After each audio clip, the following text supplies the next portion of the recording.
Hare Krishna. Hello friends, how are you all doing? I hope you all are doing well. This is Ritendra.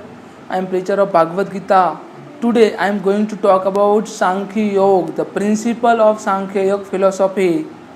Let's get into the principle of Sankhya Yoga, the philosophy of Sankhya Yoga, and how Sankhya Yoga is related with Karma Yoga, and how Karma Yoga is related with Bhakti Yoga and Gyan Yoga.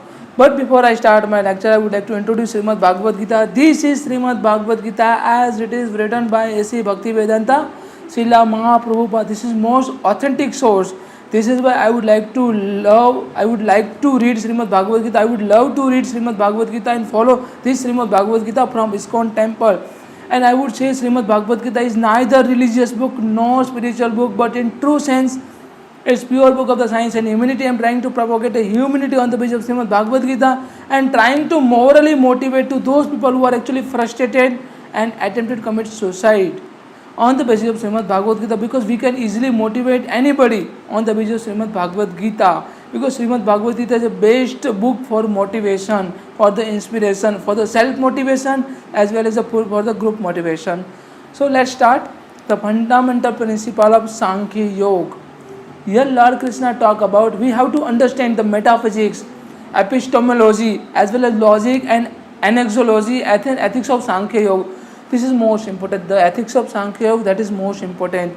The basic principles are this: creation is made of the combination of Prakriti and Purusha. The Purusha means Purusha and Prakriti, the 23 elements which mixed with combined with the super soul, the soul which is actually derived from the super soul. Both are combined. 23 plus 24 elements, total 25 elements are combined, then only human creation or any creations are being existing.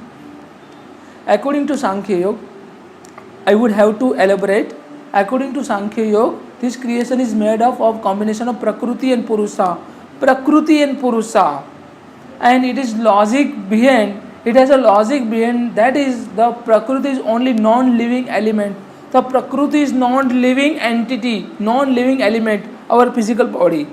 Our physical body is non-living entity, and many elements are associated to create our physical body. Without combination of living element, listen it very carefully, without combination with a living element, action cannot take a place in it. Action will never have taken place in it. The creation cannot happen without action, without any action. And actually, basically, we need action to create anything. We need action. We have to apply a force.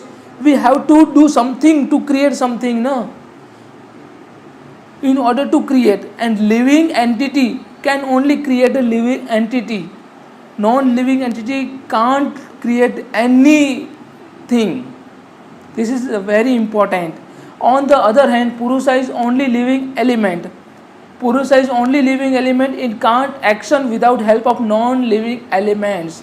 Purusha, Partha Charita Purusha, Papa Charita Purusha. Purusha, how the Purusha is important. Purusha is this is most important. It's like an action, it's like a karma. Without any karma, there is no creation. The creation will never happen without any action. And without any karma, the creation will never happen. Creation can't happen without action. Creation will never happen. Listen it very carefully. I am repeating it again and again, because in order to make all of you understand, Prakriti and Purusha combination must for the sake of creation. In order to create this material world, in order to create each and every living entity, Prakriti, the nature, and the Purusha, nature plus karma, the action, Niskam karma, both are required most for the sake of creation, in order to create anything or something. Prakriti and Purusha both are fundamental elements. This is second principle.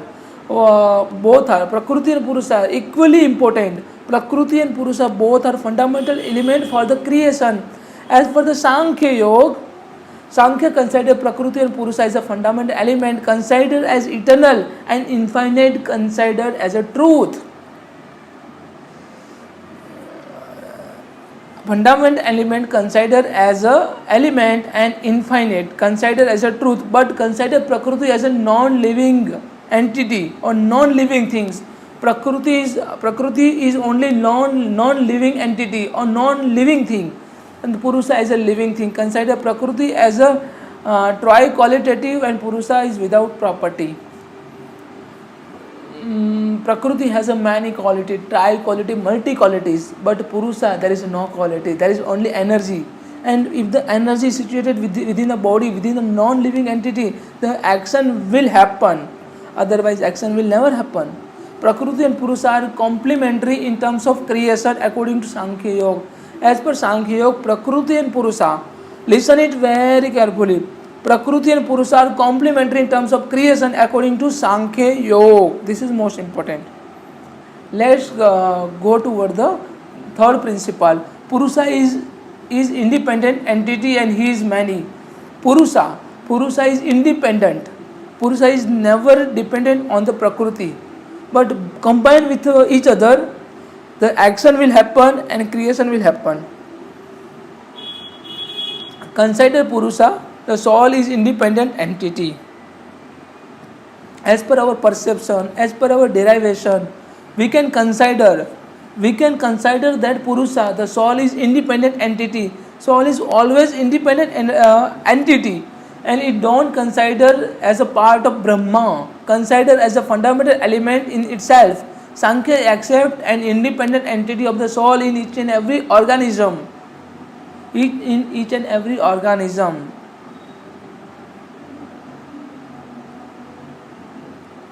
Anek Atmavadi, this philosophy known as Anek Atmavadi. So we have to understand the Purusha is independent, the soul is very independent, soul is present everywhere, but soul is independent, soul is associated with the super soul, but soul is independent from the body. Soul is totally different from the body. When we can understand the difference between the soul and body, the relation between the soul and body, like Kshetragya. Kshetra means field, and the Kshetragya means the taking care of the person, the field taking care person. All the field which is taken care by the particular person, that is called Kshetragya. The person who is living in the body, the person who is living in the field or Kshetra, that is called Kshetragya. Field and Kshetragya. When Kshetragya relation we have to understand. This is a Purusha, independent entity, and he is many. Many Purusha, many souls are there. This is the third principle. Let's go toward the fourth principle. Human is combination of Prakriti and Purusha. Human, not only human, but each and every living entity, which is combination of the Prakriti and Purusha. According to Sankhya Yoga, human is a part of creation. Human is a part of creation. So its origin is also from combination of Prakriti and Purusha. According to the Kapil Muni, Kapil Rishi, physical body of human is made of the ovum semen of parents, and astral body is made from the combination of the conscience of 5 Tan Mantra. Experience of different birth stored on the astral body, and it's only enters from the one birth to another. The experience of the different birth stored on the astral body. Our soul is astral body, and our soul is astral body. Our soul is astral body. Astral body, and our body is non-astral body. It is only enter into the one birth to another. According to Sankhya Yoga, human physical body and astral body is non-living elements, and content living element is Purusha. Sankhya consider human birth is intended. Sankhya Yoga is considered the birth or the creation of human is a combination of the ovum and also semen.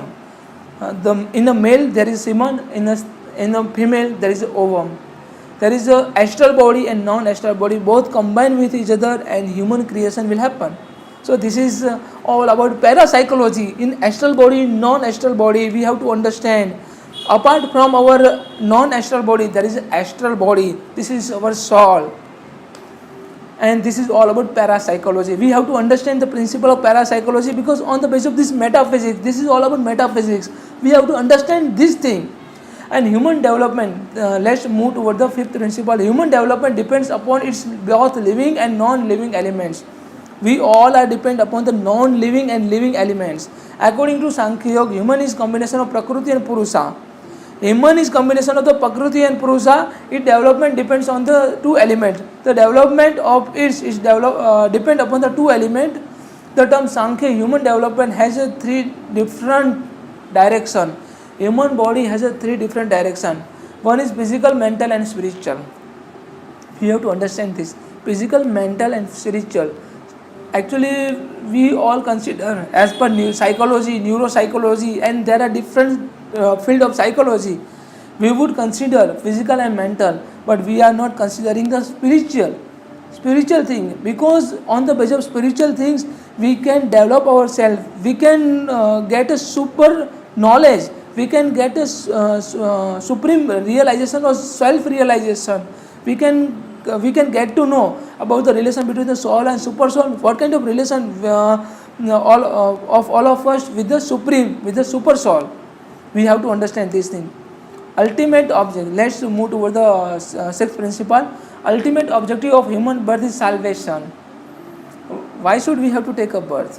Why people are taking birth? Why there is a cycle of birth and death? Because of ultimate goal of birth is salvation. Each and every human being has an ultimate goal, that is salvation or moksha, to achieve the supreme personality of God and Lord Krishna. That is called salvation. To make ourselves free from the cycle of the birth and death, that is called salvation. According to Sankhya Yoga, human birth is intended. Listen it very carefully. According to Sankhya Yoga, human birth is intended. Its motto is to release from the three sorrow.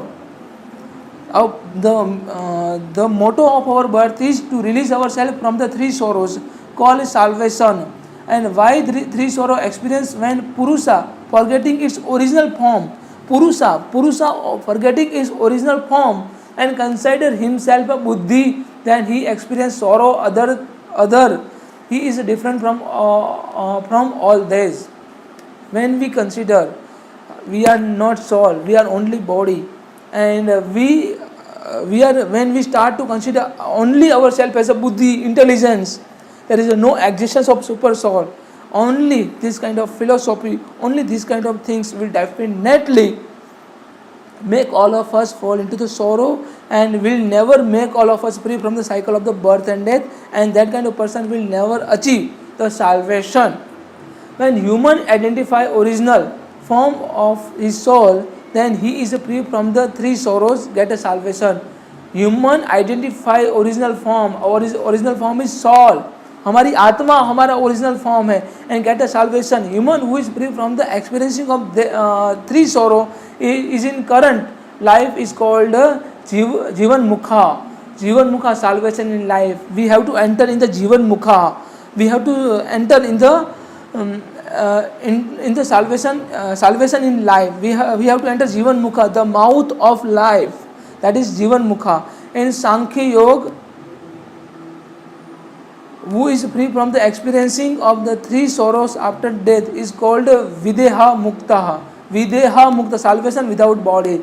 We can achieve the salvation without body. Mukta, we have to understand the salvation free from the material bondage, that is called Videha, free from our body.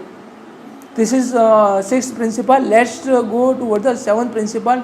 Discretion knowledge is needed for salvation. Discretionary power, our understanding, our discretionary power, different knowledge we require. Discretionary, our Sanapati, our understanding, our basic understanding, that is required. What is right and what is wrong, we have to understand. Our discretionary power is required. According to Sankhya Yoga, discretion knowledge of different of Prakriti and Purusha is needed to further salvation. Knowledge of differentiation between the Prakriti and Purusha, that is most important to achieve salvation. In that state only, Purusha, after separation from Prakriti, separate himself from the happiness, sorrow, and free from the suffering of the deeds. Free from the suffering of the deeds. We have to understand this thing. This is seventh principle. Let's move toward the eighth principle. Yoga sadhana way is needed for the discretion knowledge. How to get a discretionary power? Yoga sadhana is required. is the best way to get a discretionary power. To understand the relation between the soul and super soul, Yoga sadhana is required. Sankhya considers that modalities suggested by yoga, yam, niyam, asan, pranayam, pratyahar, dharana, dhyan and samadhi. Yam, niyam, asan, pranayam, pratyahar, dharana, dhyan and samadhi, Ashtanga yoga are needed for discretionary power in order to develop a discretionary power. Let's toward the ninth principle or next principles. Moral conduct is needed for yoga follower. Or moral conduct, morality, that is most important. First step of yoga is modality is yama. First step of yoga modality is yama. Yama means control your mind, speech and also deeds. Control your mind, speech and deeds. What you have to speak, what you have to think and what you have to do. You have to understand, you have to control, you have to regulate.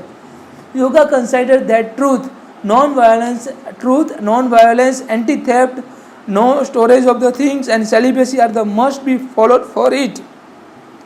For yoga, the truth, non-violence, anti-theft, no storage of things and celibacy. These all are elements of yogas, and one must have to follow who is in yoga. And the second step of yoga is modality of niyama. According to yoga, niyam are also 5. Sanitization, first is sanitization, satisfaction, tenacity, self-study and worship. Self-study, that is most important. Nobody will teach you, nobody will make you understand. Only and only your soul, only and only you have to understand, and you have to develop a senses and you have to develop a understanding. According to yoga, after following these 5 vows and 5 rules, seekers can perform asan, pranayam, pratyahar, dharana, dhyan, samadhi. These all are called moral law in the today's language. According to this today's language, these all are known to be as a moral laws. We have to understand this thing.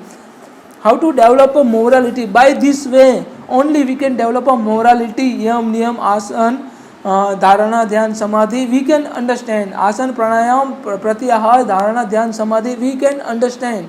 We can develop a morality, good character in the person. So this is all about the Sankhya Yoga. The basic principle, the basic motto of Sankhya Yoga is to understand the relation between the soul and super soul, the differentiation between the body and the soul and body. क्षेत्र के संबंध जानने का वही मोटो होता है सांख्य योग का. क्षेत्र के संबंध जानना, the relation between the body and also soul.